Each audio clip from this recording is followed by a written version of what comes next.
about the car.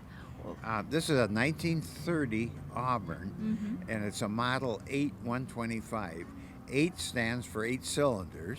It's an 8-cylinder straight engine Lycoming. And the Lycoming is made in Lycoming, Pennsylvania, and they still make them there for aircraft. Mooney aircraft have Lycoming engines, and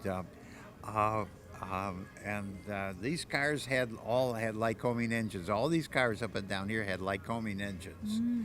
And anyway, you probably want to know it's a 1-year model. This car was introduced in 1929, and just before the crash. So they went to smaller cars, slightly smaller cars, in 31 and later. It's what's called a convertible sedan because it's a 4-door convertible, and the entire top rolls down in the back. It's a very fast car for its time because it's 125 horsepower. That's the other part of the 8-125 that's a serial number for this car. It's a 3-speed manual, and it has hydraulic brakes. It's very fast, and all leather interior. Very nice car. The colors are black and Navajo red. Navajo red. Ask him about the lights on the side. So tell us about that. The original owner lived in Wisconsin near the shore, and this was a gimmick they did back then. Oh. And it's red on one side and green on the other, which is kind of interesting to us today. And I have a little switch on the dash. I can turn them on or off when the car's running. It has a trunk in the back. It's one of the first series of cars that had an integrated trunk in the back. Okay, and it has 6 wire wheels, so it has 2 spare tires, which was important in 1930. Tires then were not as good as they are today. So anyway, it was made 1 year and has suicide doors, which is very interesting to people in this day and age. That they see, they open backwards, which is certainly different. Yeah.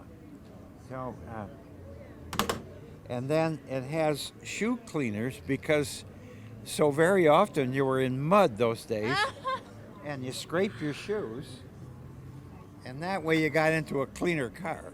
Oh, wow. Well, let's talk about this board.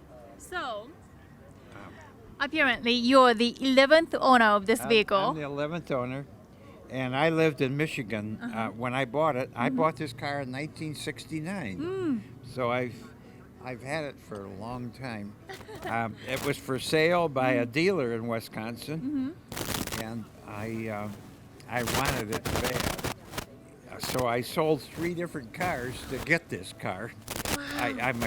I've always been a car collector, you know. Most of us are like that. You get one car, and then here's another one that just wants to be in your garage.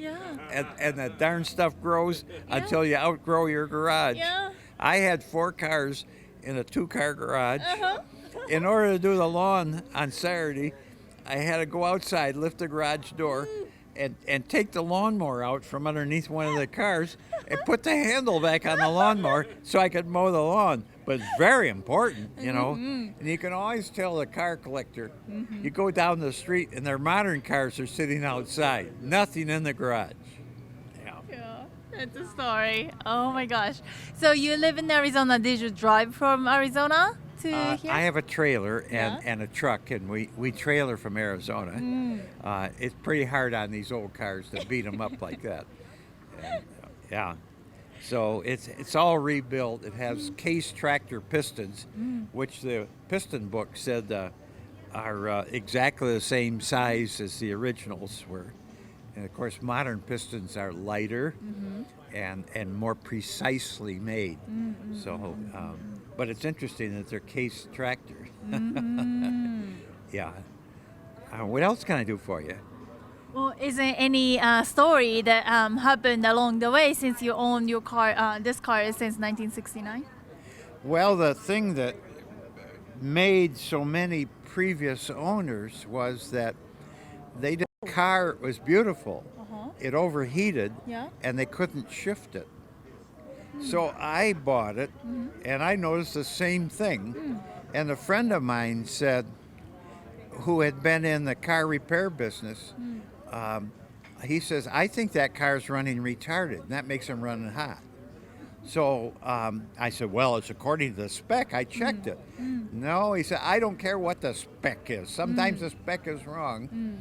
He took and moved the distributor out of spec with the engine running, and all of a sudden the engine, you could just hear it.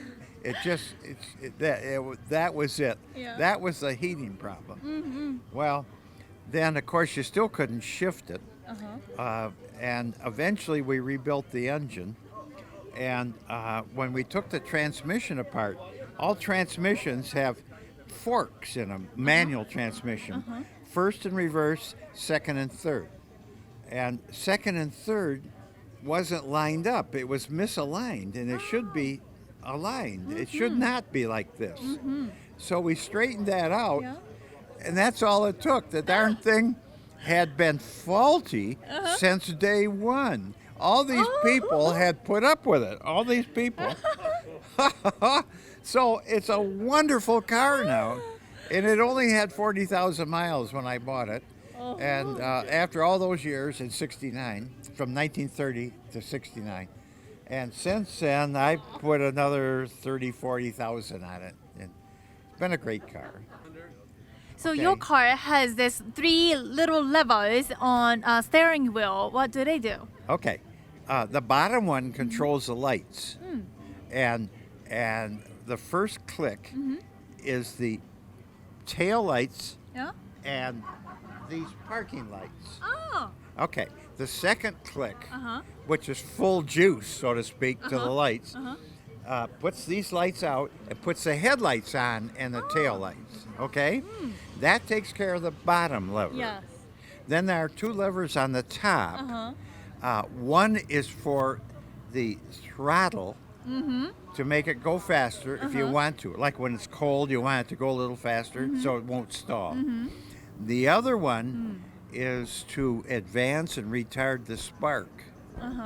And of course it was set up to never have advanced enough, and that was the problem these guys had and these previous owners.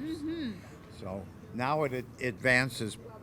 I actually keep it advanced because it has a fairly modern distributor. Technically, it has things that spin centrifugally.